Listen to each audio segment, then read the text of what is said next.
Hello everyone, welcome to our YouTube channel Kaksha. आज हम जो है एक और नई वीडियो लेकर के आए हैं जिसके अंदर हम पार्ट 2 जो है भौतिक विज्ञान का कक्षा 11वीं के लिए वो हम स्टार्ट करने वाले हैं। तो हमारा जो पार्ट है उसका नाम क्या है? पार्ट का नाम है हमारा सरल रेखा में गति। सरल रेखा में गति, ये हमारा चैप्टर का नाम है, ये हमारे पाठ का नाम है। अब सरल रेखा में गति जो है, जब हमारा चैप्टर स्टार्ट होता है तो इससे पहले हमें कुछ चीज़ें समझनी होती हैं। अब वो क्या क्या चीज़ें हैं, कौन कौन सी चीज़ें हैं, वो देख लेते हैं।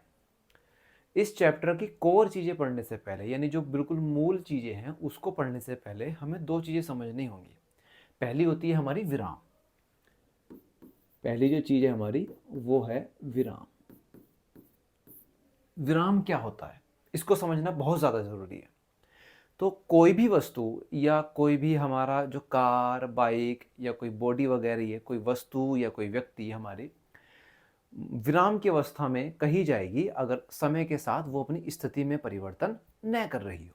अब स्थिति क्या होती है? स्थिति होती है जैसे कि मैं इस समय यहाँ पर खड़ा हूँ और मैं कुछ टाइम के बाद इस तरह से खड़ा जाऊँ, तो मैं वहाँ से यहाँ आ चुका हूँ और पहले मेरा फेस इस तरफ था, अब मेरा फेस इस तरफ हो चुका है।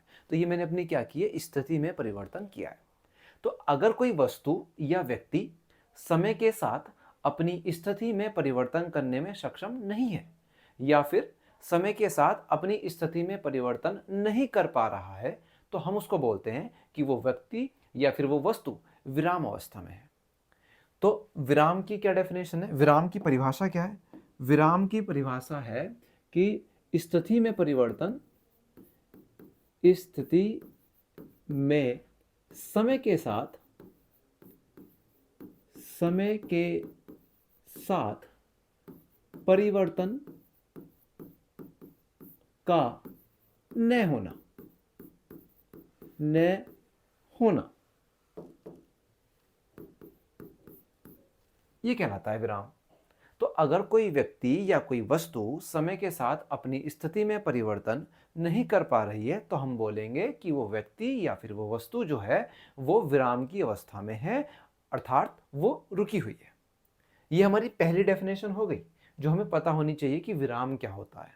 अब दूसरी चीज जो हमें पता होना चाहिए वो है गति। अगर हमें ये पता है कि विराम क्या होता है तो हमें पता होना चाहिए कि गति क्या होती है। तो इसको भी समझते हैं कि गति क्या होती है। कोई भी व्यक्ति या वस्तु की अवस्था में या गति करता हुआ केवल तभी माना जाएगा जब समय के साथ उसकी स्थिति में परिवर्तन हो रहा हो। जैसे मैं पहले यहाँ पर रहूं और फिर मैं यहाँ पर पहुंच जाऊं, तो मैं ये बोलूँगा कि मैंने अपनी स्थिति में परिवर्तन कर दिया है और अब जो है मैं विराम में नहीं हूँ। मैंने क्या की है? मैंने गति की है। तो कोई भी व्यक्ति या वस्तु गति की अवस्था में तब माना जाता है जब उसकी स्थिति समय के साथ निरंतर परिवर्तित हो रही हो। तो गति की परिभाषा में हम क्या लिखेंगे? गति की परिभाषा में हम ये लिखेंगे कि स्थिति समय के साथ, समय के साथ परिवर्तित परिवर्तित हो रही हो।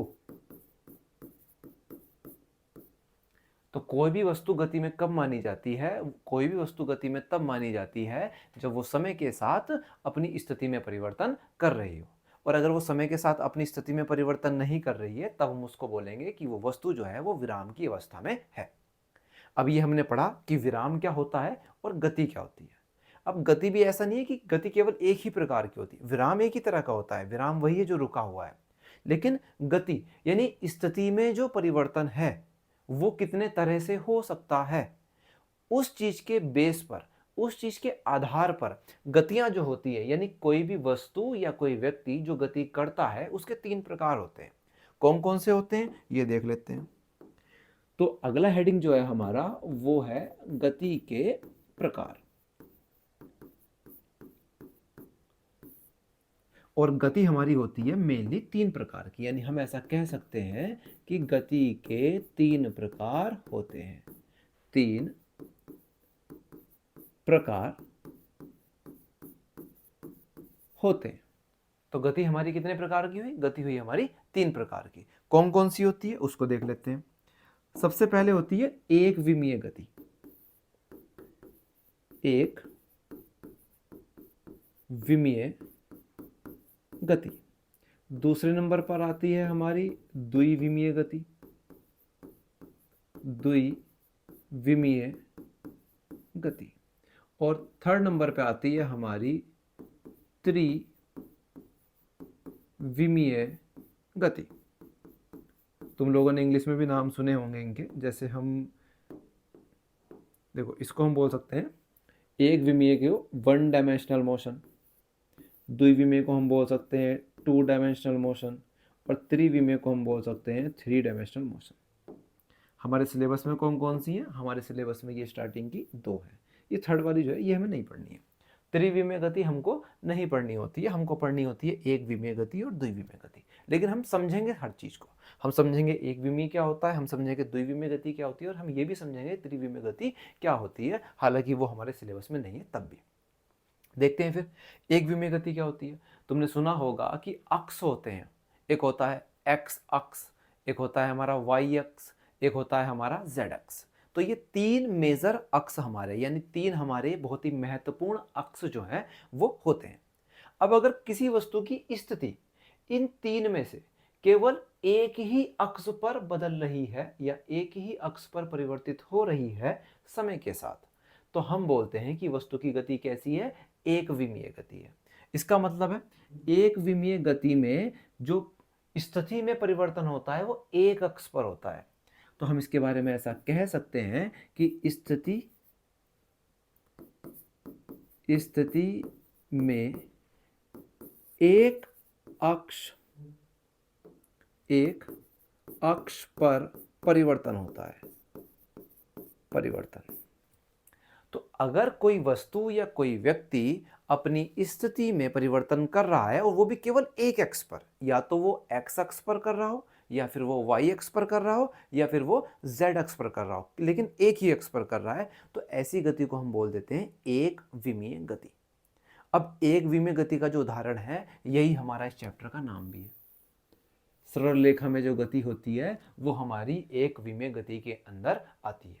ये ऐसा कह सकते हैं हम कि सरल रेखा में जो गति है वो हमारा एक विमीय गति का ही एक दूसरा नाम है। ये हम कह सकते हैं कि ये उसका एक उदाहरण है।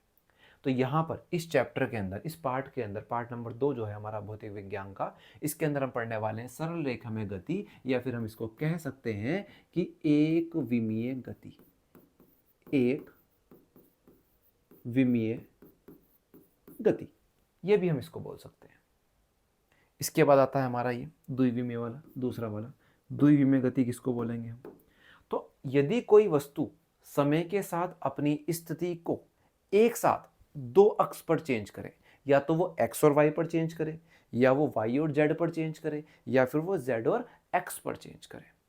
तो अगर कोई वस्तु या कोई व्यक्ति अपनी स्थिति को एक साथ दो एक्सिस पर बदलता है, दो एक्सिस पर समय के साथ परिवर्तित करता है, तो हम ये बोलते हैं कि वो वस्तु या फिर वो व्यक्ति जो है वो द्विविमीय गति कर रहा है। तो द्विविमीय गति के अंदर स्थिति में जो परिवर्तन है, स्थिति में दो अक्षों पर परिवर्तन होता है। दो अक्षों पर परिवर्तन होता है, वो भी एक साथ होता है, यानी या तो वो x और y पर परिवर्तित होगी एक साथ उसकी स्थिति, या फिर y और z पर, या फिर z और x पर।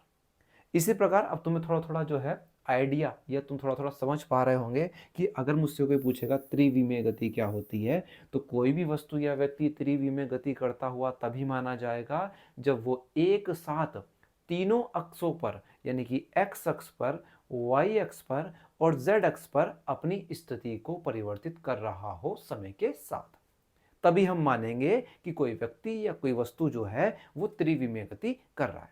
अब तीनों के एग्जाम्पल्स भी पता होने चाहिए हमें कि किस किस चीज़ में हम कौन कौन से एग्जाम्पल्स को बता सकते हैं। तो सपोज करो एक कार है जो बिल्कुल सीधी सड़क पर चल रही है, तो उसकी जो गति होगी वो हमारी एक विमीय गति होगी, क्योंकि वो केवल एक ही डायरेक्शन में चल रही है, वो दूरी तय कर रही है, वो ऊंचाई तय नहीं कर रही है।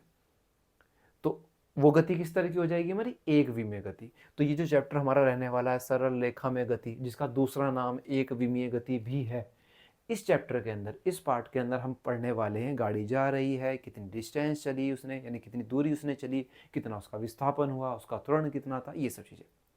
तो इसमें जो गाड़ी रहेगी हमारी इस पूरे चैप्टर के अंदर, या कोई व्यक्ति रहेगा या कोई वस्तु रहेगी, वो एक सीधी सरल रेखा के अंदर गति करने वाली है। अब द्विविमीय गति का क्या उदाहरण होता है? द्विविमीय गति का जो उदाहरण है हमारा, इसका जो उदाहरण है हमारा, ये होता है वृत्तीय गति, वृत्तीय गति या फिर प्रक्षेप्य गति। ये दोनों उदाहरण किसके हैं? ये दोनों उदाहरण है हमारे द्विविमीय गति के, जो कि इससे अगला वाला चैप्टर है, इससे अगला वाला पार्ट है। ये हम दोनों चीजें कहां पर पढ़ेंगे? इससे अगले वाले चैप्टर के अंदर पढ़ने वाले, अगले वाले पार्ट के अंदर हम ये पढ़ने वाले।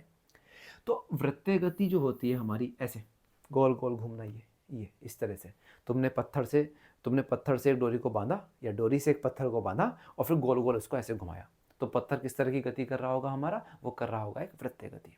या तुमने कोई पत्थर उठाया और वो फेंका इस तरह से, तो उस समय जो पत्थर इस तरह से जाएगा, ये तुम यहाँ पर तुम खड़े हुए हो इस तरह से, ये इस तरह से, और तुमने यहाँ से पत्थर उठाया और तुमने ऐसे फेंका, तो पत्थर ऐसे गया इस तरह से। तो ये भी गति हमारी कौन सी होती है? ये भी होती है हमारी द्विविमीय गति। क्यों द्विविमीय गति क्यों है? क्योंकि देखो, पत्थर यहाँ से इस जगह से ऐसे भी चला है और पत्थर यहाँ से ऊपर की तरफ भी गया। देखो ये हाइट भी तय की, उसने ऊंचाई भी तय की। तो एक साथ दो अक्ष पर गया है ना, वो एक्स अक्ष पर भी गया है और वो वाई अक्ष पर भी गया है। तो ये गति कैसी होनी चाहिए? एक साथ दो अक्ष पर जो है इस पत्थर की, इस पिंड की जो है स्थिति में परिवर्तन हो रहा है, इसलिए हम बोलेंगे कि ये हमारी द्विविमीय गति का एक उदाहरण है। तो एक विमीय गति का उदाहरण हो गया फिजिक्स के अंदर हमारा सरल रेखा में गति। वो चाहे हम चल रहे हो या कोई गाड़ी चल रही हो, दोनों ही एग्जाम्पल किस में काउंट होंगे? हमारे एक विमीय गति के अंदर काउंट होंगे, गिने जाएंगे। ठीक है। इसके बाद हमारा जो द्विविमीय गति होती है, द्विविमीय गति जो होती है हमारी, इसके दो एग्जाम्पल हमारे वृत्तीय गति और प्रक्षेप्य गति। वृत्तीय गति और प्रक्षेप्य गति किसमें हमारे गिने जाएंगे? ये हमारे गिने जाते हैं द्विविमीय गति के उदाहरणों में। अब अगर हमसे कोई पूछता है कि त्रिविमीय गति का कोई एक एग्जाम्पल या कोई एक उदाहरण बताओ, तो पक्षी का उड़ना जो होता है वो हमारा त्रिविमीय गति होती है। जितने भी पक्षी हमारे उड़ते हैं, कभी ऊपर उड़ते हैं, नीचे उड़ते हैं, दाएं जाते हैं, बाएं जाते हैं, तो वो जो उदाहरण है हमारा, वो किस चीज़ का है? हमारा त्रिविमीय गति का उदाहरण है। तो अगर हमसे कोई त्रिविमीय गति का उदाहरण पूछता है तो हम उसको बोलेंगे पक्षी का उड़ना। ये किसका उदाहरण हुआ हमारा? ये हुआ हमारा त्रिविमीय गति का। तो आज हमने इस वीडियो के अंदर पढ़ा है कि जो हमारा चैप्टर है सरल रेखा में गति, उसके कुछ कोर कंसेप्ट्स हमने पढ़े हैं, कुछ बेसिक चीज़ें हमने उसके बारे में पढ़ी, जैसे कि विराम क्या होता है, जैसे गति क्या होती है, गति के प्रकार क्या होते हैं, और जो गति के हमारे 3 प्रकार हैं उनका मतलब या उनकी परिभाषाएं हमारी क्या होती हैं। इसके बाद हम बिल्कुल उन कंसेप्ट की तरफ, उन सूत्रों की तरफ, उन परिभाषाओं की तरफ बढ़ेंगे अगली वीडियो से, जहाँ पर मैं तुम्हें बताऊंगा कि क्या चीज़ जो है वो इम्पोर्टेंट है और कहाँ से क्वेश्चन बनने वाले हैं हमारे नीट एग्ज़ाम के लिए। तो इसी तरह की और वीडियोस के लिए चैनल के साथ बने रहिए। आज के लिए इस वीडियो के अंदर इतना ही, फिर मिलते हैं अगली वीडियो के अंदर। तब तक के लिए टाटा, बाय बाय।